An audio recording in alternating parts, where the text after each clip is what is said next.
8 years ago today, Roy Halladay pitched in a Blue Jays home game against the Blue Jays. It was his first start against the Jays, and it was in Philadelphia. I was there. It comes with a bit of a backstory. I had bought tickets for 6 games in Toronto, a series against the Cardinals, and a series against the Phillies.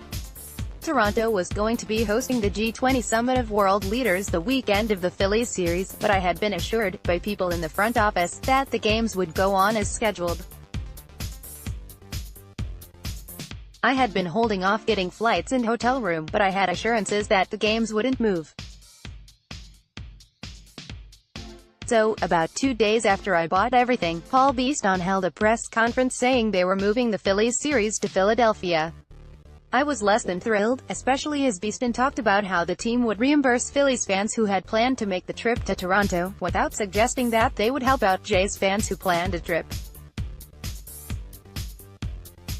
A couple of days later I sent a grumpy email to Mr.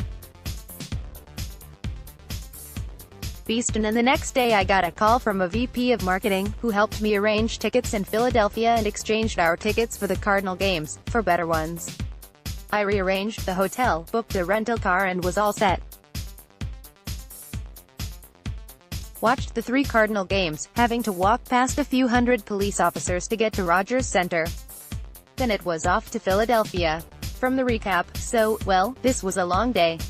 Up at 6 o'clock to get the rental car. Wasn't hard to get to the rental car. Downtown Toronto looked like an early scene in a bad SF movie. Not a soul to be seen, except for cops.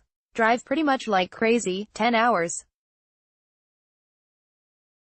Really not a terrible drive though, country I haven't seen, and not bad traffic, until we hit Philadelphia. I'll never complain about Calgary traffic again in my life. Got to the hotel in time to throw the suitcase into the room and walk over to the park. It is a nice-looking park.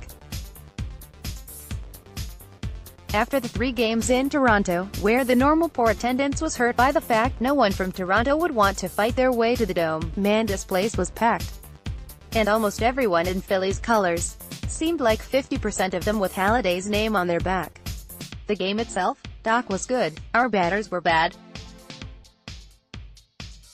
The non-home field advantage showed up early when Vernon Wells and Fred Lewis had no idea how a ball would bounce off the right field wall and turned what could have been a double into an easy triple.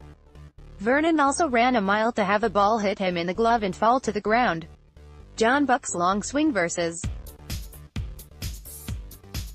Roy Halladay's pitching isn't a fun thing to watch. Lewis didn't have fun batting against him either. Jesse Litch was terrible. David Percy nor Brian Talley at least as bad.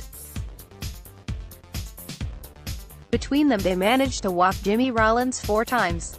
There are some names from the past. Jays lost 9-0. Halladay pitched 7, allowing 6 hits, 1 walk with 4 strikeouts. He was terrific as always. Halladay would face and beat the Jays one more time in his career. We won the 2nd game of the series. Sean Markham got the win. Aaron Hill, John Buck and Alex Gonzalez all homered. We'd lose the final game of the series, 11-2. If you can imagine it, John McDonald hit leadoff and played LF badly. He went 0 for 5. Our 2 runs scored on a Vernon Wells homer. Again from the recap, only other thing I have to say is John McDonald is ALFER like I'm a brain surgeon. He can hold the glove, I could hold the knife. And that's as close as either of us could come to doing the job. First hit of the day, for the Phillies, was a fly ball that any LFER would have caught. The Philadelphia fan beside me said, "What's wrong with your left fielder?" I said, "Wait till you see him hit leadoff. Sorry John, I love you man, but you should play shorter second only."